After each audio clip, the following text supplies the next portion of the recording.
Excellency Quraish Al Yusuf, Minister of Commerce, Industry and Investment Promotion, दोनों देशों के delegates, business world के leaders, देवी और सज्जनों, नमस्कार। मुझे 7 वर्ष बाद ओमान आने का सौभाग्य मिला है और आज आप सभी के साथ बातचीत करने का अवसर मिल रहा है। इस बिजनेस समिट के लिए आपकी गर्मजोशी मेरा भी उत्साह बढ़ा रही है।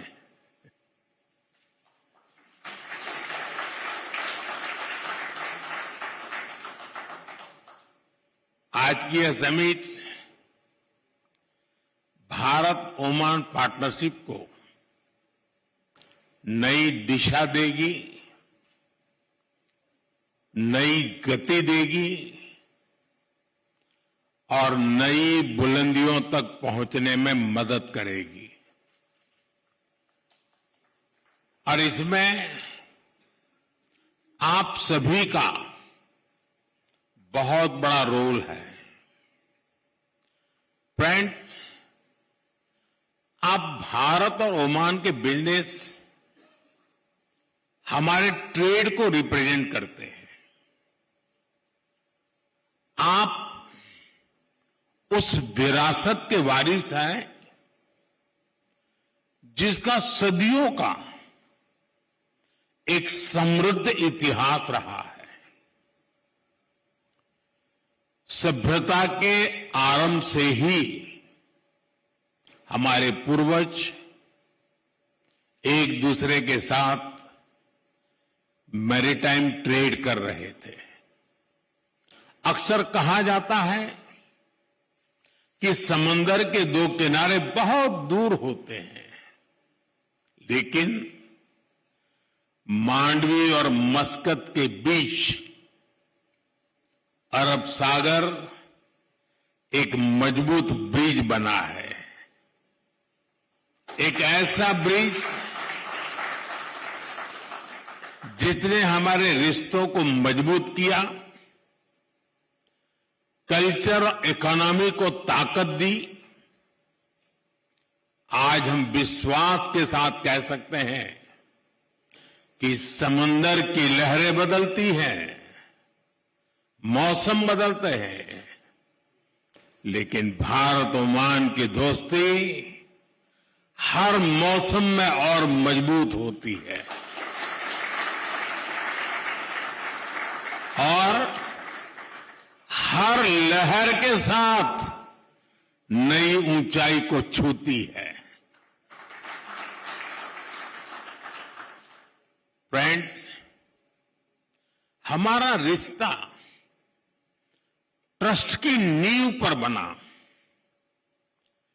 फ्रेंडशिप की ताकत से आगे बढ़ा और समय के साथ और गहराता चला गया। आज हमारे डिप्लोमेटिक रिश्ते भी 70 इयर्स के हो गए हैं। ये सिर्फ 70 वर्ष का उत्सव नहीं है, ये वो पड़ाव है जहां से हमें अपनी सदियों की विरासत को एक समृद्ध भविष्य की तरफ ले जाना है। फ्रेंड्स, आज हम एक ऐसा ऐतिहासिक निर्णय ले रहे हैं जिसकी गूंज आने वाले कई दशकों तक सुनाई देगी। कॉम्प्रिहेंसिव इकोनॉमिक पार्टनरशिप एग्रीमेंट यानी सीपा हमारी पार्टनरशिप को 21वीं सेंचुरी में नया विश्वास, नई ऊर्जा से भर देगा। ये हमारे साझा भविष्य का ब्लूप्रिंट है। ये हमारे ट्रेड को नई गति देगा, इन्वेस्टमेंट को नया भरोसा देगा और हर सेक्टर में अवसरों के नए द्वार खोलेगा। सीपा हमारे नौजवानों के लिए ग्रोथ, इनोवेशन और एम्प्लॉयमेंट के अनेक नए अवसर बनाएगा। ये एग्रीमेंट पेपर से निकलकर परफॉर्मेंस में बदले, इसमें आप सभी की भूमिका बहुत बड़ी है, क्योंकि जब पॉलिसी और एंटरप्राइज एक साथ चलते हैं तभी पार्टनरशिप नया इतिहास बनाती है। फ्रेंड्स, भारत की प्रगति हमेशा शेयर्ड प्रोग्रेस की कहानी रही है।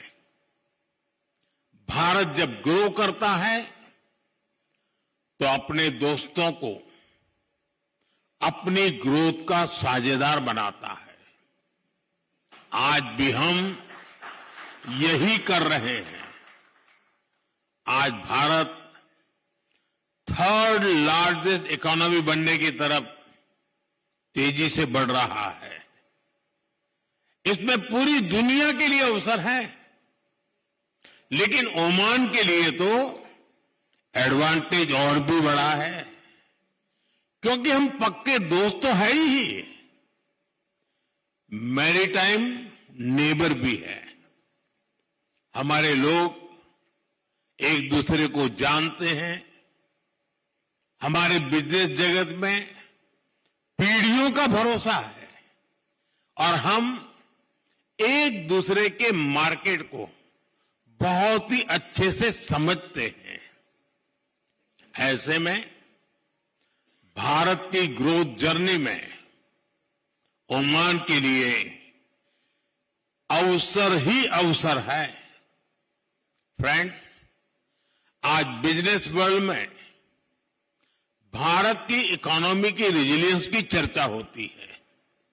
लोग अक्सर पूछते हैं कि दुनिया में इतनी अनिश्चितता है, ग्लोबल इकोनॉमी भी मुश्किलों में है, तो ऐसे में भारत 8% से अधिक की ग्रोथ कैसे अचीव कर रहा है? मैं आपको इसका बड़ा रीजन बताता हूं। असल में बीते 11 वर्षों के दौरान भारत ने सिर्फ पॉलिसी नहीं बदली है, भारत ने अपना इकोनॉमिक डीएनए बदला है।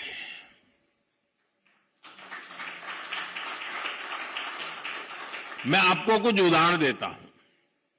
जैसे गुड्स एंड सर्विस टैक्स यानी जीएसटी है, इसने पूरे भारत को एक इंटीग्रेटेड यूनिफाइड मार्केट में बदला है। इंसॉल्वेंसी एंड बैंकरप्सी कोड से फाइनेंशियल डिसिप्लिन आया, ट्रांसपेरेंसी को बढ़ावा मिला और इससे इन्वेस्टर कॉन्फिडेंस मजबूत हुआ। ऐसे ही हमने कॉर्पोरेट टैक्स रिफॉर्म्स किए। इससे भारत दुनिया के मोस्ट कॉम्पिटिटिव इन्वेस्टमेंट डेस्टिनेशन में से एक बन गया है। साथियों, अभी आपने लेबर रिफॉर्म्स की भी चर्चा सुनी होगी। हमने दर्जनों लेबर कोड्स को सिर्फ 4 कोड्स में समेट लिया है। ये भारत के इतिहास के सबसे बड़े लेबर रिफॉर्म्स में से एक है। फ्रेंड्स, जब पॉलिसी क्लैरिटी आती है तो मैन्युफैक्चरिंग को भी नया विश्वास मिलता है। एक तरफ हम पॉलिसी और प्रोसेस रिफॉर्म कर रहे हैं, वहीं दूसरी तरफ भारत में मैन्युफैक्चरिंग को बढ़ावा देने के लिए प्रोडक्शन लिंक इंसेंटिव भी दे रहे हैं। ऐसे प्रयासों से ही आज मेक इन इंडिया अभियान को लेकर दुनिया में बहुत उत्साह है।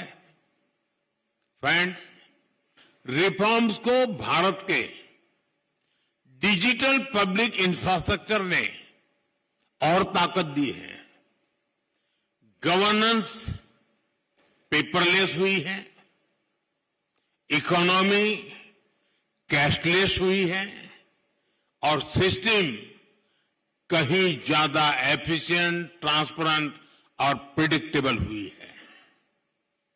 डिजिटल इंडिया सिर्फ एक प्रोजेक्ट नहीं है, ये दुनिया की सबसे बड़ी इंक्लूजन रिवॉल्यूशन भी है।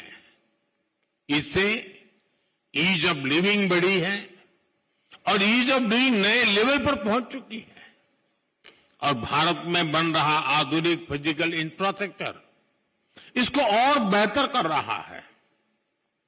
सुधरती हुई कनेक्टिविटी के कारण भारत में लॉजिस्टिक की कॉस्ट लगातार कम होती जा रही है। फ्रेंड, भारत निवेश के लिए एक आकर्षक डेस्टिनेशन है, ये तो दुनिया मानती है। साथ ही भारत एक भरोसेमंद फ्यूचर रेडी पार्टनर है और ओमान इसको बहुत अच्छे से समझता भी है और सराहता भी है। हमारा जॉइंट इन्वेस्टमेंट फंड अनेक वर्षों से दोनों देशों में निवेश को बढ़ावा दे रहा है। एनर्जी हो, ऑयल एंड गैस हो, फर्टिलाइजर्स, हेल्थ, पेट्रोकेमिकल्स और ग्रीन एनर्जी हो, ऐसे हर सेक्टर में नई संभावनाएं बन रही है। लेकिन साथियों, भारत और ओमान सिर्फ इतने से संतुष्ट नहीं है। हम कंफर्ट जोन में नहीं रहते। हमें भारत ओमान पार्टनरशिप को नेक्स्ट लेवल पर ले जाना है। इसके लिए दोनों देशों के बिजनेस वर्ल्ड को अपने कुछ बड़े लक्ष्य तय करने ही होंगे। आपका ये काम मैं कुछ हल्का कर देता हूं। मैं आपको कुछ चैलेंज देता हूं कि ग्रीन एनर्जी में मिलकर कुछ बड़ा कर सकते हैं क्या? क्या हम अगले 5 वर्ष में 5 बड़े ग्रीन प्रोजेक्ट शुरू कर सकते हैं? हमें green hydrogen, green ammonia, solar parks, energy storage और स्मार्ट ग्रिड के क्षेत्र में नए बेंचमार्क्स बनाने हैं। फ्रेंड्स, एनर्जी सिक्योरिटी जितनी जरूरी है उतनी ही आवश्यक फूड सिक्योरिटी भी है। आने वाले समय में यह एक बड़ा ग्लोबल चैलेंज बनने जा रहा है। क्या हम मिलकर Indian Oman agri innovation hub बना सकते हैं?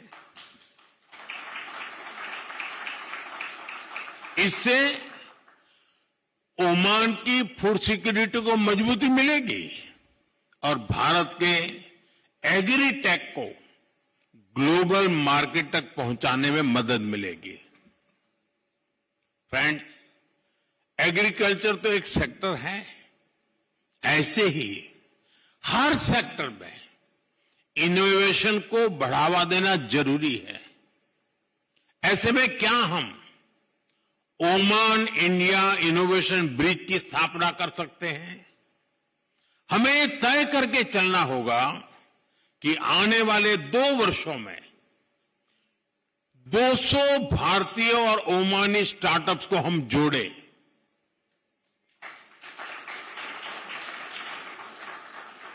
हमें जॉइंट इंक्यूबेटर्स बनाने होंगे, fintech sandboxes, AI and cyber security labs का निर्माण करना होगा और क्रॉस बॉर्डर वेंचर फंडिंग को बढ़ावा देना होगा। फ्रेंड्स, ये सिर्फ आइडियाज नहीं है, ये इन्विटेशन है।